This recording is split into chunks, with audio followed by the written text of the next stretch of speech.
Hi, it's Ingrid, welcome back to my YouTube channel. It's time for my wrap-up. Didn't post a wrap-up for... can't speak. I didn't post a wrap-up for April. I don't remember why. Because I read the most I've read this year in April, so it doesn't really make any sense. But I think I just had some pre-filmed videos that I wanted to post. I think that might have been the reason, not completely sure.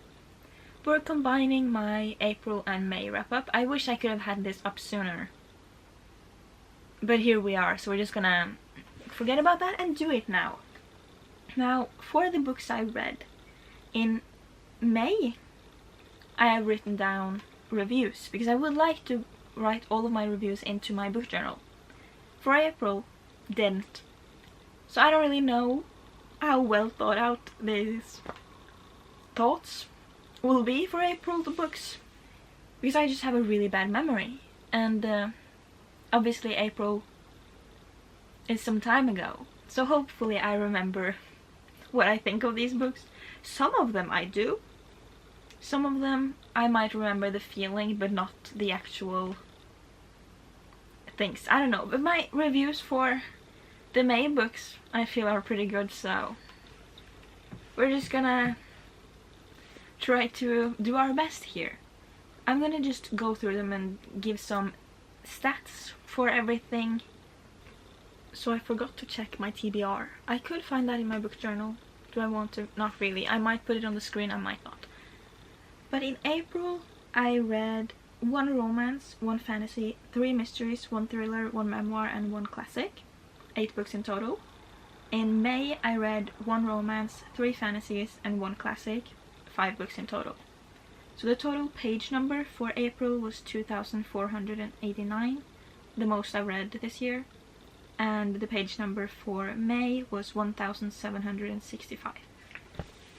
In May, didn't read anything the first 2 weeks. I thought I would get a lot of reading done, but because of exams and just stress, I didn't. But now on to the actual reviews. I need to remember that I need to say what the books are about, because I always forget that, and I'm really bad at explaining books because I don't know what's considered a spoiler, and I don't want to spoil anything, and I feel like I explain things wrong, but I'm gonna do my best. So the first book I read in April, Fantastic Beasts and Where to Find Them, the screenplay. This one is about Newt. He's a magic zoologist. I don't know how to say that word. But basically, he really loves magical creatures and he's writing a book about them. That's not really the main plot of this book. But I don't know what I'm saying here. He goes to New York. He has a reason to go to New York. I don't know if that's a spoiler or not, so I'm not gonna say it. But then some of his creatures gets lost. And then he gets in trouble with the magic authority. I don't know what they're called. I don't remember. They have a name. And then him and one of the people who works for the magic authority thing tries to find his magical creatures while also stumbling upon something else that goes on with a destruction thing. That was a really bad explanation, but this is a screenplay, so obviously it's not like a normal book, it's a script. But I've seen the movie, so I was very excited to read this, and I think watching the movie really helped me visualize this, because I don't really get pictures in my head a lot. It has to be... I have to have really strong feelings towards it for me to be able to picture things. So having seen the movie, it was just easier for me to connect things and picturing them, because I don't know what goes on with my head, but like I can't picture things until sometimes they just picture in my head and I'm like very confused. Happened with Harry Potter. I don't know what happened there, but I had like a... We're going on a rant. When I read Harry Potter and the Goblet of Fire for the first time, you know, in the tournament when Harry and Cedric goes to the graveyard. That graveyard scene was so vivid in my head that I was sure I'd seen the movie before. And like, it was so clear to me that like when I read it, I was just, I've seen this before. And then I watched the movie and I was so disappointed because the picture I had in my head was so much better. But I don't understand, because I usually don't get pictures in my head, but it was so clear to me when I was reading that. And that doesn't happen very often. Doesn't matter. Not important for this video at all. So we're gonna move on. I gave this one 4.5 stars. I really enjoyed it. I think the Wizarding World is just a world I'm really enjoying. And I think it's fun for me to switch it up every now and then and read a script. I've started doing that, and I would like to read more. I have the next book in this series as well. I read the back of, not this one, but the next one. Or is it this one?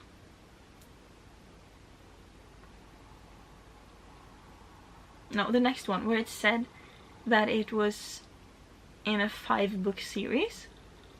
And there's only 3 movies out, 3 screenplays out. But are we getting 2 more? Because if we are, I'm very excited because I'm really enjoying it. That's all I had to say. I don't know what else to say about that, so I'm just going to move on. The next book I read was The Hawthorne Legacy by Jennifer Lynn Barnes. This is the 2nd book in the Inheritance Games trilogy. I read that one in 2022, I think, and I really loved it. I was very obsessed with it, and then I just never picked up the next one, even though I bought this one like right after. Commitment. Not good with it. But I finally picked this one up, and I did not remember a lot going into this one. I had like small glimpses of things, and then as I was reading I remembered more. So I do regret not reading it right after, but I still really enjoyed it. This series is basically about Avery, who inherits everything after Mr. Hawthorne dies.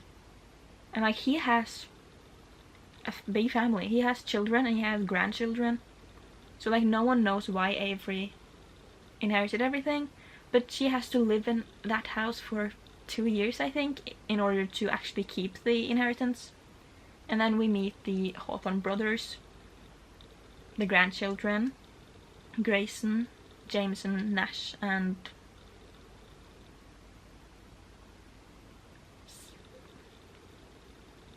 Faden? I don't know. Say Sander. I think his name's Sander. I don't know how to pronounce it though with the X, but I think his name is Sander. I might be completely wrong. But I didn't remember if I was like Team Grayson or Team Jameson, but I think I was Team Jameson, but I wanted to be Team Grayson in the first one, but in this one I'm definitely Team Jameson. I feel like this is a good mystery because I could guess things as we were going without guessing too much. So like, I could feel smart without the book being too predictable, which I really enjoyed. I really had so much fun reading the relationships between the brothers, and then I think obviously Avery and Jameson, but also whenever Sander, if I'm saying the wrong name, ignore it. But whenever he was involved, I really enjoyed it. The other friends didn't like. But I gave this one 4.75 stars. It would have been a 5-star if it wasn't for the ending, because that one just did not live up to my expectations. I was underwhelmed, I was disappointed. I didn't want it to happen that way. And it's just not what I had imagined. So 4.75 is a really good book, but the ending, I just didn't like that. But I'm very excited to continue. I will probably read the next book this summer, because I'm trying to not wait too long in between series now. I forgot to mention that April was a really good reading month. I really enjoyed most of the books I read. May wasn't as good. But anyways, the next book I was a little intimidated going into. Henry V by William Shakespeare. This is another play. Am I supposed to remember what it's about? Because I don't. I listened to the audiobook while I was reading it. I listened to the dramatized version of it by Archangel, I think, and that made a really big difference. Like, I felt like I was watching a movie, and I liked that I could read along while listening, because I think if I would have just read, I would have been bored. If I had just listened, I wouldn't have retained all of the things that were going on. But I really had fun listening while reading, and the voice actors or narrators or whatever you want to call them, the people who voiced the characters were so good, and they just made it so real. Like, I felt like I was watching a movie or watching a play, because everything was just so well thought out. Like, every word, every pronunciation, every breath, and I just had such a good time. I don't really know, I don't remember the story. What is it about?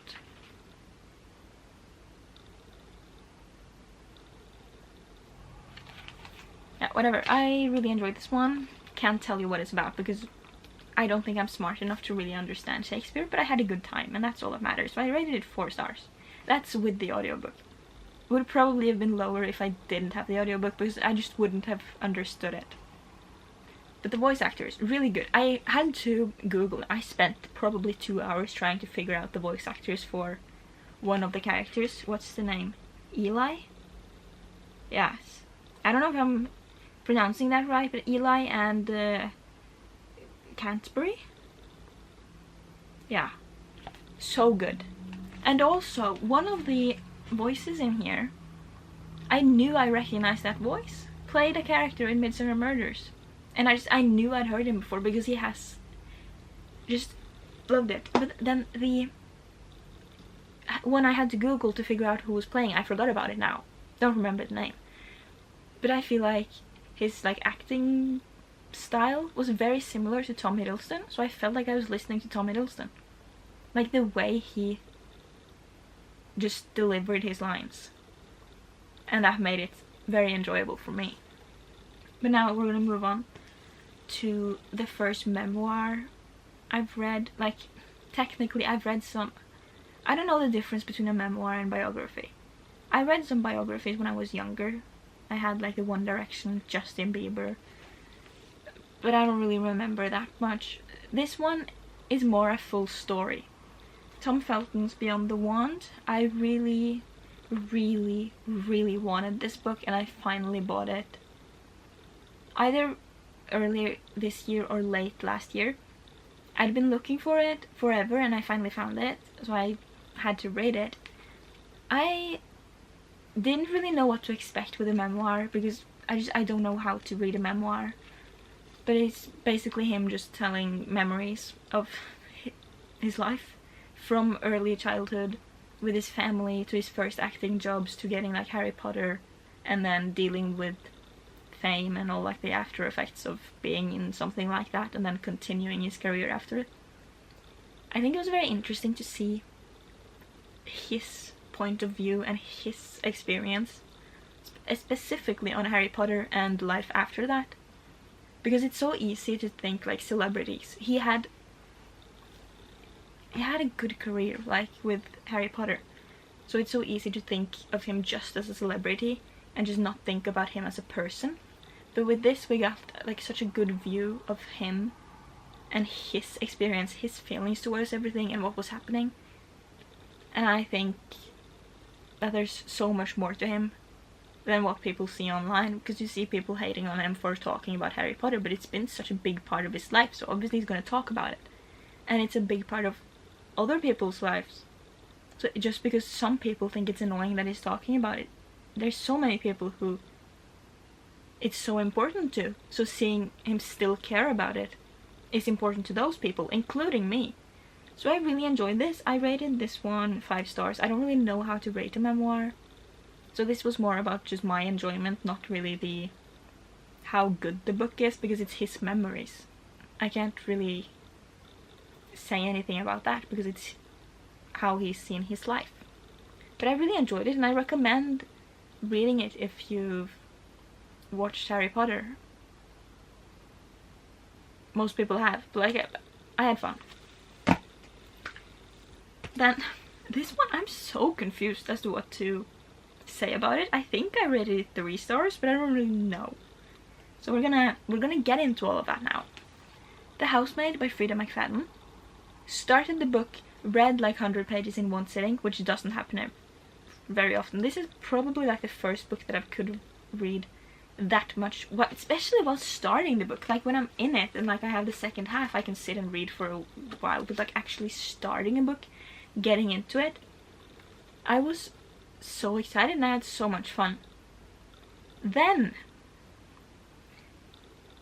well, it was a little repetitive in the beginning, like the same things was going on, but I still really enjoyed it. I had a really good time and I really liked it until part 2, and everything changed and I was like, what's going on? Why are we doing this?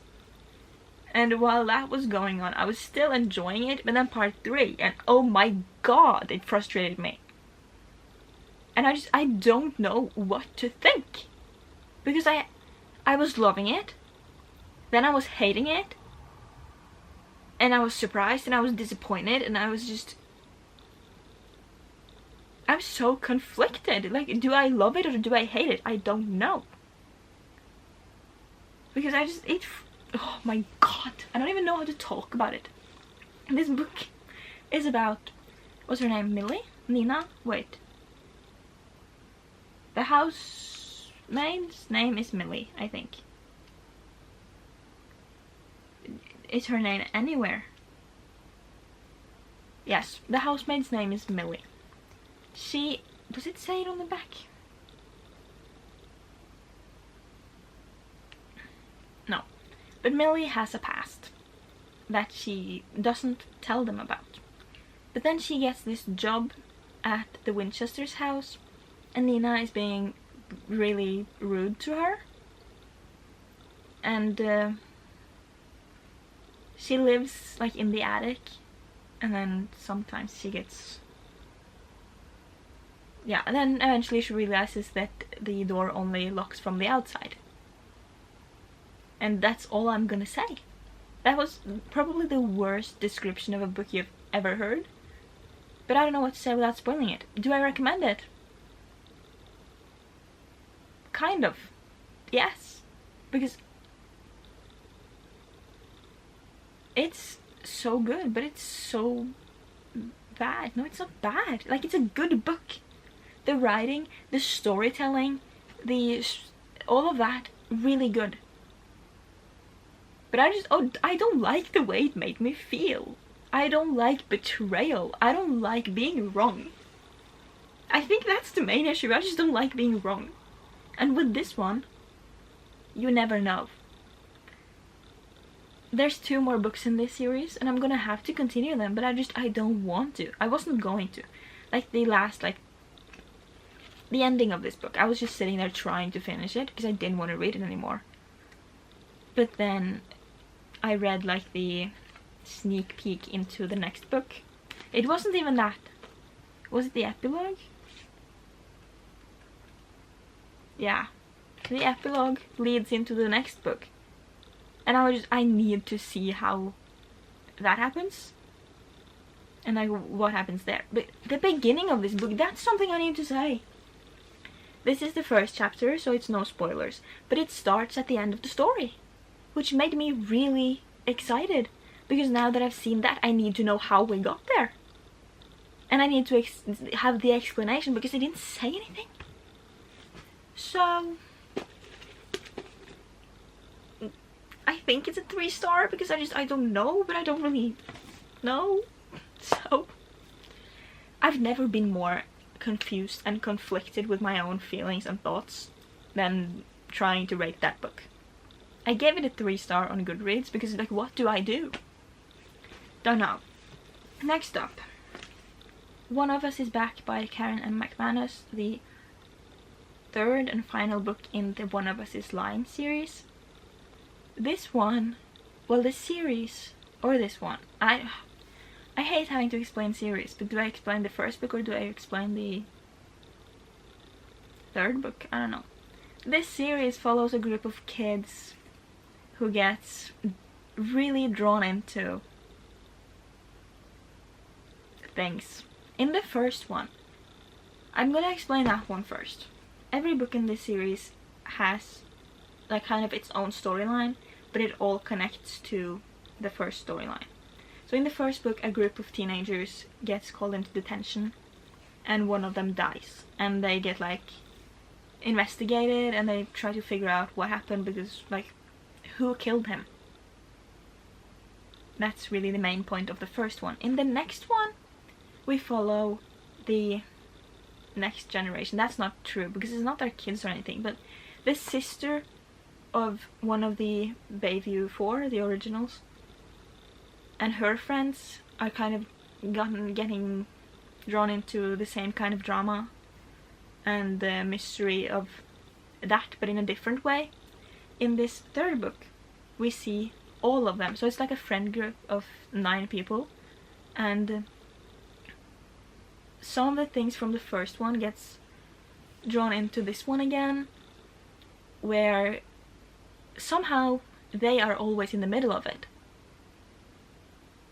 Now I'm thinking back to it, it's a bit repetitive. Like one of the things that happened in this book also happened in one of the others. But I did really enjoy seeing like how the relationships between them developed throughout the whole series. I think this was a really good way to end off the series. Like sometimes the last book could be disappointing, but I think it was a really good way to wrap up all of their storylines, because there's so many characters. Obviously not all of them are as important, but like the Bayview 4, seeing how they've evolved throughout the series, and the newer people with like the younger people in the friend group, and how they all like have fun together, and how they investigate, because they are investigating it. Obviously it's a mystery, but I don't really know what more to say about it. I think I rated it 4 stars. Yes, it's not as good as the first one, but I really enjoyed it, and I think it's a good book. And it's a... Will I stretch myself to say like it's a perfect ending? I think I might. I really enjoyed it. The last book I read in April, it's my favorite book I read this month, April. Things We Left Behind by Lucy Squard. And this one I've been putting off for a year. I started reading this series in May last year, May 17th to be precise. And I read the first one and the second one. This one hadn't come out yet, so that's why I didn't read it. But I fell in love with the characters and the small town of Knockmount. I love a small town romance, and this is what it is. Each of those books, 3 books, follows different characters. There's basically 3 siblings. There's 2 siblings and they're best friends, but they're basically part of the family, all 3 of them. And in the... how do I explain? Do I explain the plot of the others? I don't think so. This one is about Sloane and Lucian, who I was very excited for. When I was reading the first one, I did a reading vlog of it, and I said, as soon as Lucian was introduced, he should have his own book. He got his own book.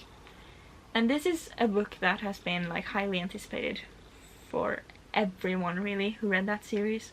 Everyone was waiting for Sloane and Lucian, because you could really see the start of this in those books. Obviously not the start, because they're childhood friends. They used to live next to each other when they were younger. And then something happened. In the first 2 books, we didn't know what happened or why they were like so hateful towards each other. None of the characters knew. Not us until this one. So basically this one follows them while they're like trying to stay away from each other, trying to be annoying. No. They're kind of hating each other while also falling in love. And you see this timeline, like current timeline, and as children, and I really enjoyed that. I was very happy. I've been putting it off for a while because everyone who read it was like disappointed. I rated it 5 stars. I really enjoyed it. I tabbed it, mainly because I did that with the first 2 and I wanted it to be the same. But I really enjoyed it. I loved Lucian's protectiveness of Sloane while also finding him annoying. The camera just turned off. He could be annoying, but I could also see where he was coming from. The conflict between them, I wasn't expecting it. Like, that's not what I thought it would be. I'm a little disappointed by that because I don't understand it, but at the same time, he has a right to feel the way he does. He shouldn't take it out on Sloane, but I still get it. I really enjoyed it. I don't know what more to say because yeah, that's all I have to say. I love a small town romance. Now, on to the May books.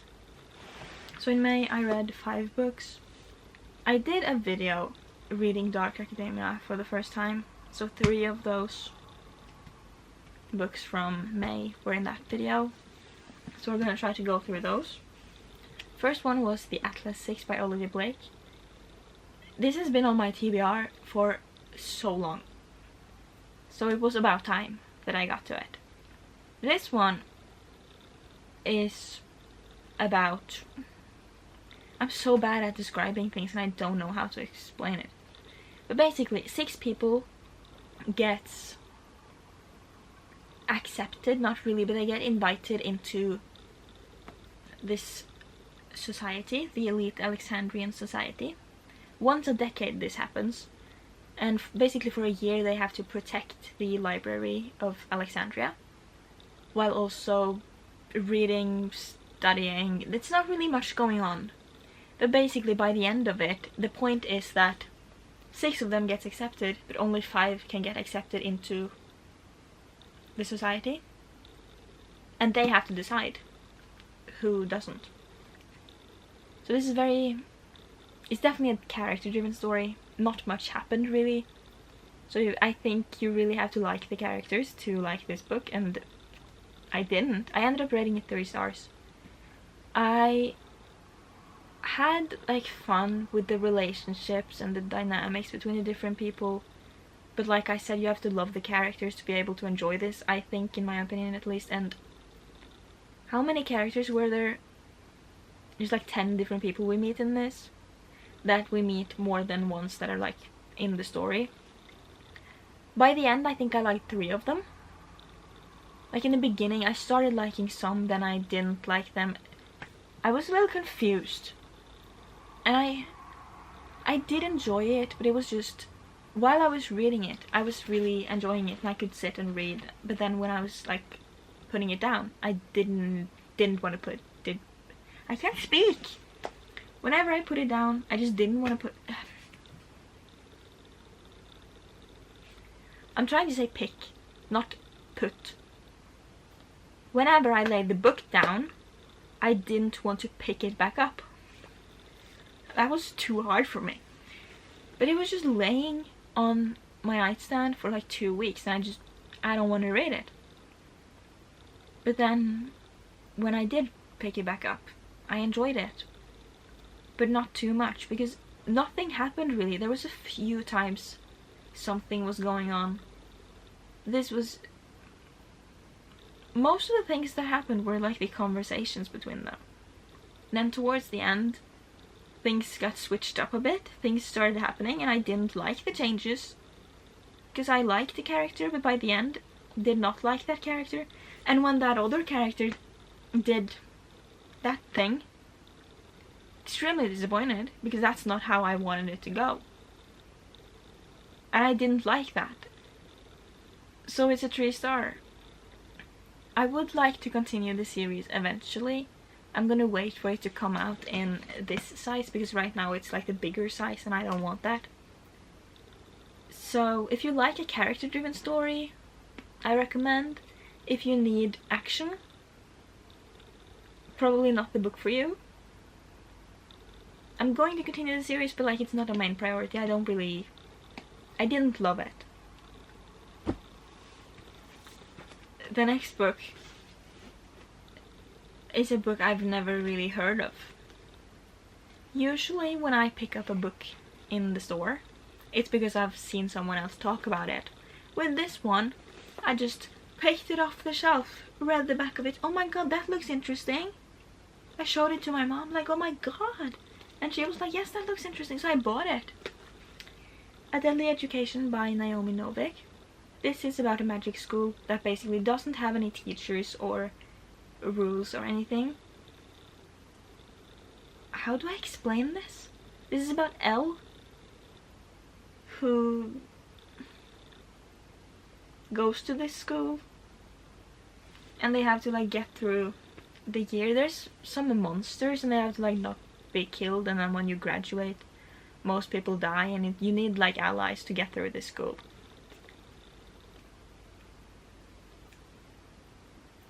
I'm really struggling to explain the book, and that is because absolutely nothing happens in this book. Nothing. I can't think of a single thing. I was very disappointed, because it's like, when I talked about this, I say nothing happened, but there was still something. Absolutely nothing. 300 pages of info dumping, filler information.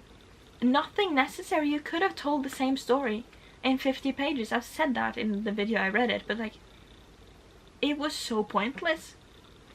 And every time I thought something might happen, I was like, oh, it's happening finally. This is probably what we've built up to. No.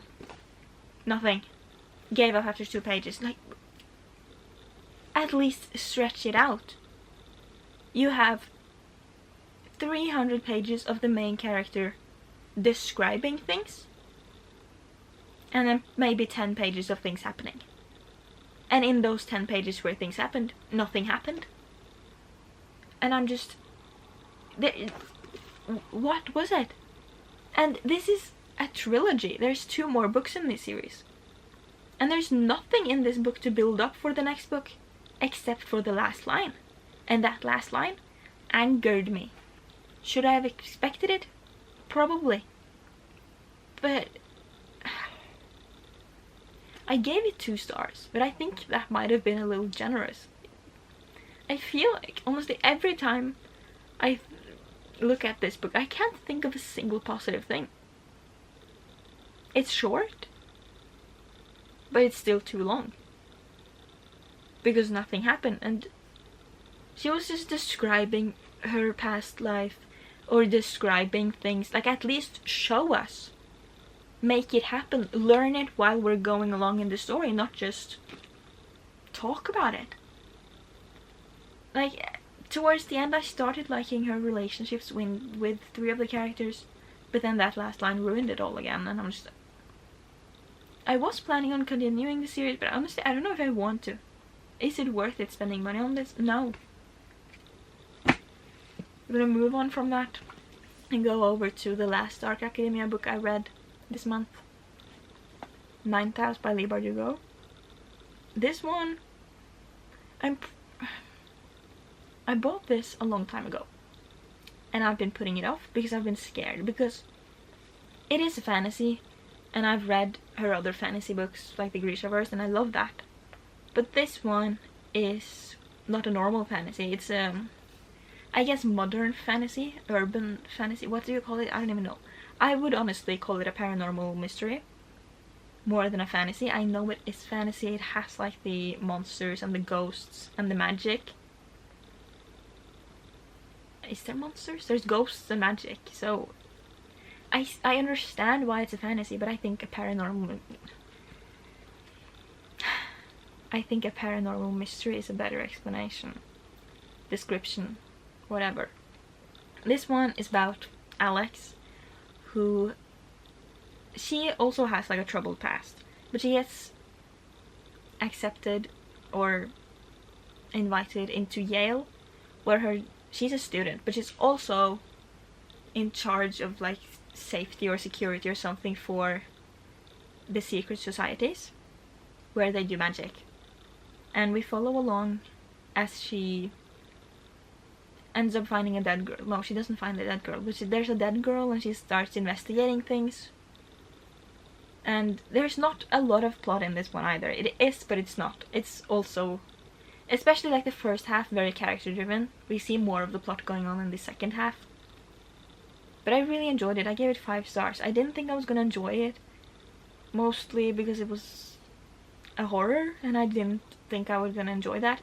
I was expecting it to be a lot darker than it was. Like, I thought it would be scary or disturbing, but it wasn't. It was really good. In the first half, like I said, not much happened, and I think I need action for things to be good to me. But in this one, I was fine with it because Leigh Bardugo's writing flows so well that even if not much was happening, I was just pulled along in the story by her writing. And I do notice writing, but not to this extent. Like with this one, I was reading and I was thinking like, oh my god, this is written so well. And I should have expected it. It's Leigh Bardugo, and she is one of my favorite authors, so it makes sense. But this is so different from the other things I've read by her that I wasn't sure if I was gonna enjoy it. But it's possibly one of my favorite books, and I really loved it. The writing is my favorite part, but also the story and the character development of Alex was really good, I think, and that makes me very excited for the next book. And also the relationship between her and I don't remember her name, but the person who was in Darlington, the other person who was also a student. I liked the development of their relationship, and I'm also very excited to see how it's gonna be between her and Darlington in the next book. So I really recommend this book. I really loved it. I really enjoyed it. Leigh Bardugo can do no wrong. That's all I have to say. I have 2 more books to talk about. The next one is something I've also been putting off for a while. Not really intentionally, but a little bit. And it's a very popular book. A very popular series that I bought when people started talking about it on BookTube. But then I was just scared, because when it's like a very well-loved book, and specifically a series, I get a little intimidated because I'm like, I give the book such high expectations. Flawless by Elsie Silver, the first book in the Chestnut Spring series. This is about a bull rider who gets in trouble with his agent. So his agent sends his daughter to kind of babysit him to fix his public image, and none of them really loves that, but she wants to prove herself, and he basically has to go along with it, but then they fall in love. And in the beginning I was like expecting to be really hooked. I wasn't. I was kind of bored. I was enjoying it, but I was just not that into it, you know. I had really high expectations because everyone is raving about it and saying it's so good, and it was just a normal book to me. It was enjoyable, but it wasn't amazing. Towards the end I started liking Rhett a little more. I think he was a good character. I liked his development. There was certain times where he was a little annoying. The girl was also kind of annoying, but by the end I really liked their relationship, and I wanted them to be together. It just wasn't my favorite, but I ended up giving it 4 stars. I do want to continue the series because, again, small town, love small town, I've realized, and like the interactions with Rhett's family, some of them extremely annoying, because why are you not more supportive? Like, I know you probably have your reasons and you just want him to be safe, but still you should be supportive of your brother's career. And Cade, who was the book I was most excited for, pissed me off in this one. I liked the family moments, and I'm excited to continue all of the other brothers' books. But why are you so grumpy? I used to love grumpy, but I don't want grumpy. I want nice. I want a good family dynamic. But I ended up giving it 4 stars. I'm going to continue the series and I'm excited for it. I'm probably going to do that this summer. But it just wasn't as good as I was expecting with the way people have talked about it. The last book I have to talk about is Macbeth by Shakespeare. After reading Henry V, I decided that I really want to get through more of Shakespeare's plays. And the reason I picked up this one was because it's short, but also because it's like one of the greatest tragic dramas. Like, when I think Shakespeare, I think Romeo and Juliet, Macbeth, Hamlet. And I was looking at the audiobooks because I love that for Henry V. And David Tennant was voicing one of the characters in this. So I decided, like, I'm gonna choose this one. Could I tell you what it's about? No. I can, but like it was a little boring. But it's basically about Macbeth, who is a soldier, I think, at first, but then he ends up becoming the Crown of Scotland. He's the king, and then he gets like haunted by ghosts because he talks to witches, and I don't know. I was bored. It was a little more confusing than the last one I read. I didn't really care for any of the characters. The only reason I pulled through with it was because it's really short, but also I wanted to hear David Tennant. I wish he was voicing Macbeth instead of the character he was voicing because he was barely in it. But this is not my favorite. Didn't really enjoy it. I'm glad I've read it just to be able to say I've read it because I want to read more of Shakespeare's plays. But this one is definitely not a favorite. I gave it 2 stars. But that's all of the books I read in April and May. I'm filming this June 5th, and I've already read 3 books in June. So far, it's going pretty good.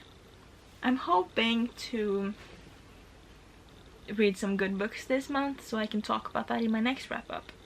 But as for now, I'm done. I hope you enjoyed the video. If you have read any of these books, please let me know what you think. And now we're just gonna end it because I don't know what I'm saying. Like, words aren't functioning in my brain right now. So peace out, lovers. Subscribe. I hate myself. Peace out.